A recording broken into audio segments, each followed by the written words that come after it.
قیدی بنا کے بندی بنا کے اپنی باندی بنا لیا، اور اے حجاج بن یوسف تو نے اگر نہ چھڑایا تو قیامت کے دن نبی کے سامنے تیرا گریباں پکڑ لوں گی اور اللہ کے سامنے تجھے حاضر کر دوں گی کہ اس گورنر نے مجھے چھڑانے کی کوئی کوشش نہ کی، میری عزت کو بچا نہ سکا، میری آبرو کی حفاظت نہ کر سکا، میری عزت کو تار تار لوگوں نے کر دیا۔ ایک وہ بہن تھی کہ حجاج بن یوسف وہ ظالم انسان کہ جس کی آنکھوں میں کبھی آنسو نہ آئے تھے، آج وہ اس لڑکی کے خط کو پڑھ کے رو رہا تھا، اشک بار ہو رہا تھا۔ اس کے چاہنے والوں نے پوچھا اے حجاج آج تک ہم نے تجھے کبھی روتا ہوا نہیں دیکھا۔ اس کے بھتیجے نے پوچھا اے میرے چچا آج تک آپ کی آنکھوں میں آنسو نہ دیکھے، آج معاملہ کیا ہے؟ تو اسی حجاج بن یوسف نے کہا تھا کہ ایک بہن اپنی عزت کو بچانے کے لیے مجھے ملک ہندوستان سے پکار رہی ہے، لیکن آج میرے پاس وہ فوج نہیں ہے،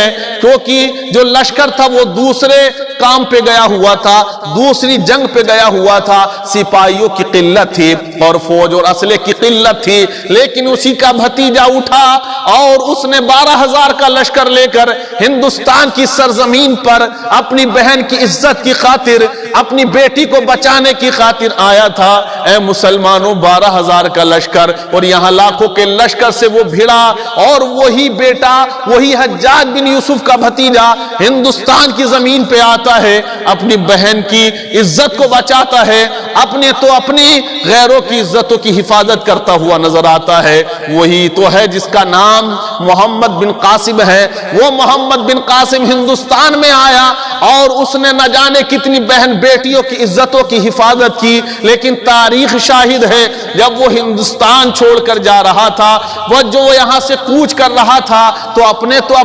غیر مسلم عورتوں نے اپنے آنچلوں کو پھیلا کے کہا تھا، اپنے دامنوں کو پھیلا کے کہا تھا اے محمد بن قاسم تو ہندوستان چھوڑ کر مت جا، تو کہے تو تیرے نام کا ہم یہاں مندر بنا دیں گے، تو کہے تو تیرے نام کی مورتی بنائیں گے، تو کہے تو ہم تیری پوجا کریں گے۔ وہ غیر مسلم عورتیں محمد بن قاسم کو روکنے کی کوشش کر رہی ہیں، لیکن محمد بن قاسم جا رہا ہے، سفر کی تیاری کر رہا ہے، تو انہی کے مردوں نے کہا، غیر مسلم عورتوں کے مردوں نے کہا، ان کے پتیوں نے کہا اے ہماری عورتوں، اے بیویوں، یہ محمد بن قاسم تمہارے مذہب کا نہیں ہے، یہ تمہارے ریلیجین کا نہیں ہے، یہ تمہارے دھرم کا نہیں ہے، آخر تم اس کو روکنے کی اتنی کوشش کیوں کر رہی ہو؟ تو انہی عورتوں نے جواب دیا تھا اے میرے شوہرو سن لو، جس دن سے محمد بن قاسم ہندوستان کی سرزمین پہ آیا ہے کسی نے ہماری عزت کو ہاتھ نہیں لگایا ہے۔ یہ ہماری تاریخ ہے میرے بھائی، یہ ہماری ہسٹری رہی ہے کہ ہم اپنی بہن بیٹیوں کی عزتوں کو بچانے کے لیے ہم نے دوسرے ملکوں کا سفر کیا، اپنی بہن بیٹیوں کی عزتوں کی حفاظت کی اور دوسروں کو بھی کی ہے، لیکن آج تو یہاں نعرہ لگا دیا جاتا ہے، یہاں تو اس طرح کا طوفان بدتمیزی کیا جاتا ہے۔ اے میرے بھائی ہوگا کیا اس کا اندازہ آپ لگائیے گا۔ حضرات تو ہمیں اپنی بیٹیوں کو اسلام کی تعلیم دیں، میری بہن بیٹیوں کو یہ تک نہیں پتا ہے کہ روزہ نماز کا معاملہ کیا ہے، اس کی اہمیت کیا ہے۔ آج مسلمان عورتیں پردہ تو کیا کرتی ہیں، لیکن ان کی نیت یہ ہوتی ہے کہ میرے پردے میں ہی میں خوبصورت لگوں، میرا پردہ سب سے زیادہ حسین لگے، میرے کپڑے جو ہیں اندر کے وہ چھپ جائیں۔ حضرات آج کل ویڈیو آپ دیکھیں جگہ جگہ کی آتی ہیں کہ غیر مسلموں سے تعلقات جو منائے جا رہے ہیں وہ ایک لا علمی کی وجہ ہے، اسلام سے دوری کی وجہ ہے، ہمارے مذہبی تعلیم سے دوری کی وجہ ہے۔ آپ کالج بھیجیں تو کیا ضروری ہے کالج میں جب پڑھنے والی لڑکی جائے تو اس کے لیے یہ کہ ضروری ہے کہ وہ بے حیا بن کے جائے؟ پردے کے اہتمام سے بھی جا سکتی ہے۔ کیا اس کے لیے یہ ضروری ہے کہ وہ خوشبو بکھیرتی ہوئی جائے؟ کیا اس کے لیے یہ ضروری ہے کہ وہ جوان لڑکوں سے دوستی کرے، ان کے ساتھ کلبوں اور ہوٹلوں میں پارکوں میں گھومے؟ کیا اس کے لیے ضروری ہے وہ نینی تال کی وادیوں میں تنہا لڑکوں کے ساتھ حضرات وہاں گھومنے کی نیت سے چلی جائے؟ اسلام اجازت نہ دیتا ہے۔ اسلام نے کہا بہن بھائی کی عمر 10 سال ہو جائے بستر الگ کر دیے جائیں اور ان کو الگ الگ سونے کے لیے جگہ دی جائے۔ اسلام تو ہر برائی کے راستے پر پہرا لگا دیتا ہے، جہاں سے برائیاں جنم لیتی ہیں کوسوں دور اسلام نے تالا لگا دیا ہے۔ اس بات کو ہمیں بڑا سمجھنا ضروری ہے لیکن بڑا دل دکھتا ہے جب خبر ملتی ہے حضرات تو آج کل مرتد ہو دی لڑکیاں، آج کل جو مرتد ہو رہی ہیں لڑکیاں، انہوں نے اپنی دنیا بھی خراب کر لی، آخرت بھی خراب کر لی۔ کتنے ویڈیو آج کل ایسے ہیں کہ جس نے مسلم لڑکی نے غیر سے شادی کی ہے، پتہ چلا 2 سال کے بعد اس کا پتی اسے مار رہا ہے، اس کو چھوڑ کر چلا گیا اور اس کی زندگی کو، اس کی آخرت کو برباد کر کے چلا گیا۔ تو ہم جوانی کے نشے میں اندھے نہ ہو جائیں کہ ہم یہ نہ دیکھیں، تعلیم ضروری ہے، لیکن آج کل ہمارے یہاں تعلیم کا معاملہ یہ ہے، ایجوکیشن کا معاملہ یہ ہے حضرات، جہاں لڑکیاں علم سے کوری ہیں وہیں لڑکے بھی کورے ہیں۔ نہ ہمارے اسلامی بھائیوں کو قرآن صحیح سے پڑھنا آتا ہے، نہ مسلمان بھائیوں کو نماز پڑھنی صحیح سے آتی ہے۔ میں آپ کو بتاؤں، ہم نے دیکھے ہیں 50-50 60 سال کی عمر کے لوگ بھی کہ جب وہ نماز پڑھا کرتے ہیں تو نماز میں سجدے کی حالت میں ان کے انگلیوں کا پیٹ زمین سے نہیں ٹکا کرتا، ایسے ہی کھڑا رہتا ہے۔ تو 50 سال جس کی عمر ہو گئی، 60 سال جس کی عمر ہو گئی، اسے یہ بھی شعور نہ آیا کہ سجدہ کیسے کرنا ہے، اور نام ہے اس کا اسلامی، کام ہے اس کا اسلامی، نبی کا چاہنے والا ہے، نبی کے نام پر مرنے والا بھی ہے، اعلان کرتا ہے ہم نبی کا دامن نہ چھوڑیں گے۔ لیکن حال مسلمانوں کا یہ ہے کہ زور سے نعرہ لگاتے ہیں کہ میری نس نس میں ہے نبی نبی، لیکن مشکل سے نماز پڑھتے ہیں وہ کبھی کبھی نبی کا نام سنتے ہی جھوم جاتے ہیں اور نبی کا حکم سنتے ہی گھوم جاتے ہیں۔ تو ایسا نہیں کرنا چاہیے، یہ بالکل نہیں ہونا چاہیے۔ اسلام نے اس بات کی بالکل اجازت ہے میرے بھائیوں نہیں دی۔ اسلام تو کہتا ہے آپ نماز سیکھیں، یہ آپ پر فرض ہے، کس طرح نماز پڑھی جائے، کس طرح سے ارکان ادا کیے جائیں، کس طرح سے رکوع کیا جائے، سجدہ کیا جائے۔ لیکن آج گاؤں گاؤں کا حال یہی ہے۔ حال کیا ہے؟ ارے حال یہی تو ایک مدرسہ ہے اور ایک مدرسے میں ایک ہی مدرس پڑھانے والا ہے، اور وہ مدرس نہیں بلکہ وہ مسجد کا امام ہے۔ آپ دیکھیں ہمارے مدرسوں کا حال یہ رہا ہے اور یہی حال رہے گا۔ اللہ میں کہتا ہوں، دعا کرتا ہوں اللہ ہدایت عطا کرے اس قوم کو اور انہیں سلیقہ دے، انہیں عقل سلیم عطا کرے کہ یہ مدرسوں پہ دھیان دیں، اپنے بچوں کی تعلیم کا خیال رکھیں، اپنی مذہبی تعلیم کو لوگوں کے اندر، بچوں کے اندر پہنچانے کی کوشش کریں۔ ورنہ مدرسوں کا حال یہ ہے، ہمارے یہاں ایک امام ہے، ایک مدرسہ ہے، ایک مسجد ہے حضرات، اور 200 بچے ہیں، اور نماز بھی امام کو پڑھانا ہے۔ 2 وقت مدرسے میں جا کے امام صاحب کو 200 بچوں کو پڑھانا ہے، گھر گھر فاتحہ درود خوانی کے لیے بھی جانا ہے۔ اگر کسی کا سر دکھ رہا ہے تو سر میں دم کرنے کے لیے بھی امام کو جانا ہے۔ اگر کسی کی روح نکل رہی ہے، نزع کے عالم میں ہے، تو سورہ یاسین پڑھنے کے لیے بھی امام کو جانا ہے۔ اگر کسی کے اوپر آسیب کا کوئی معاملہ ہے حضرات، تو وہاں دم کرنے کے لیے بھی امام کو جانا ہے۔ اگر منگنی یا شادی ہو رہی ہے، دن رکھا جا رہا، تو وہاں دن رکھنے میں بھی امام کو جانا ہے۔ حضرات ہر پل قدم قدم پر اس کی ایسی ڈیوٹی لگی ہوئی ہے کہ ہر بات کا اس کو لحاظ رکھنا ہے۔ اب دیکھیں مدرسوں کا حال یہ ہے، مدرسے میں امام صاحب 200 بچے بھی پڑھائیں گے، ان کو تعلیم بھی دیں گے۔ آپ اندازہ لگائیں جب ایک مدرس، ایک بندہ 200 بچوں کو پڑھائے گا تو ان کو کیا پڑھا پائے گا، کیا ان کو سکھا پائے گا؟ ان کو نہیں سکھا پائے گا کچھ بھی۔ مدرسوں کا حال ہمارے یہ ہے کہ مدرسوں میں ایک پڑھانے والا ہے، 200 بچے ہیں، صبح صبح وہ بچے آئے، 10 منٹ 15 منٹ 20 منٹ، کوئی آدھا گھنٹہ کوئی 1 گھنٹہ بیٹھا، اور وہ بچہ بیٹھ کر چلا گیا۔ جانے کے بعد وہ اب اسکول کی تیاری کرتا ہے، 1 گھنٹہ تیاری میں اس کے لگتا ہے، اس کی ماں اس کو اچھے سے دولہا بناتی ہے، اس کو اسکول کی ڈریس پہنائی جاتی ہے، اس کو اسکول کی ٹائی لگائی جاتی ہے، اور اسکول کا دیا ہوا پرفیوم بھی اسے لگایا جاتا ہے، یعنی کہ بچے سے خوشبو آنی چاہیے، تیل بھی چمیلی کا ہونا چاہیے، سرما بریلی کا ہونا چاہیے، تب اس کو اس کی ماں دولہا بنا کے، جب اس کی ماں اس کو دولہا بنا کے اسکول بھیجتی ہے حضرات، اور باپ کی ڈیوٹی ہوتی ہے، وہ وہاں چھوڑ کر جاتا ہے، بچے کو لے کر بھی آتا ہے۔ اگر آنے جانے کی کوئی سویدھا ہوتی ہے تو وہن کر دیا جاتا ہے، کبھی بچہ بس میں جاتا ہے،